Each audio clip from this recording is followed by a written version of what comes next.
நம்ம வந்து hair band sale பண்ணிட்டு இருக்கோம். ஸோ நம்மகிட்ட நிறைய டைப்ஸில் ஹேர் பேண்ட் அவைலபிளாக இருக்குது. ஸ்க்ரன்ச்சீஸ் கூட அவைலபிளாக இருக்குங்க. ஸோ இந்த ஸ்க்ரன்ச்சீஸ் வந்து நான் இப்போ மேக் பண்ணது. ஸோ இந்த ஸ்க்ரன்ச்சீஸ் வந்து ஒருத்தவங்க ஆர்டர் போட்டுக்கிறாங்க. ஸோ இந்த ஸ்க்ரன்ச்சீஸ் வந்து எஸ் சைஸு, இந்த ஸ்க்ரன்ச்சீஸ் வந்து எம் சைஸுங்க, இந்த சைஸ் வந்து எல் சைஸு, இந்த ஸ்க்ரன்ச்சீஸ் வந்து எக்ஸ்எல் சைஸுங்க. ஸோ ரொம்ப பர்ஃபெக்டாக வந்து பண்ணி கொடுப்போம். ஸோ நீங்கள் யாராவது ஷாப் வச்சுருந்தீங்கன்னா சொல்லுங்கள். நம்ம பர்ஃபெக்டாக ப்ரீமியம் குவாலிட்டி கிளாத்தில் தான் நம்ம வந்து பண்ணிகிட்ருக்கோம். ஸோ நல்ல பர்ஃபெக்டாக நம்ம வந்து பண்ணி கொடுக்குங்க. ஸோ இதில் நீங்கள் எந்த இதுவுமே நீங்கள் கண்டுபிடிக்க முடியாது. ஸோ நீங்கள் நல்ல எல்லா ஒரு ரோப் கூட வந்து வெளியே வந்துருக்குறாது. ஸோ பர்ஃபெக்டாக நம்ம வந்து பண்ணி கொடுத்துருப்போம். ஸோ உங்களுக்கு இந்த மாதிரியான ஸ்க்ரன்ச்சீஸ் வேணும்னா எங்களை காண்டாக்ட் பண்ணுங்கள். எலாஸ்டிக் பாருங்கள் எந்த அளவுக்கு ஸ்ட்ரெச் ஆகுதுன்னு. ஸோ எல்லாமே நல்லா ஸ்ட்ரெச் ஆகுங்க.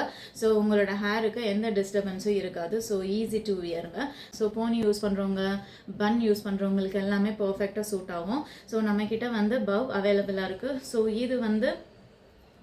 ஸோ இந்த ஹேர் பேண்ட் வந்து ஸோ ஸ்மால் பேபிஸ் யூஸ் பண்ணுறது. ஆக்சுவலி இந்த இது வந்து எஸ் சைஸு, எம் சைஸுங்க. ரொம்ப சூப்பராக இருக்கும். நம்மள்கிட்ட கலர் அவைலபிளாக இருக்குது. ஸோ இது வந்து நம்ம 2 லேயரில் நம்ம வந்து பண்ணியிருக்கோம். ஸோ இது வந்து ஒரு லேயர் வேணும்னாலே நம்ம மேக் பண்ணி கொடுப்போம். ஸோ இது வந்து எல் சைஸு, இது வந்து எக்ஸல் சைஸுங்க. ஹெட் பேண்டும் அவைலபிளாக இருக்குது. கான்டாக்டர்ஸ் நீங்கள் ஹேர் பேண்ட் வியர் பண்ணுறவங்களா இருந்தீங்கன்னா ஸோ உங்களுக்கு இந்த ஹேர் பேண்ட் வேணும்னா கான்டாக்டர்ஸ்.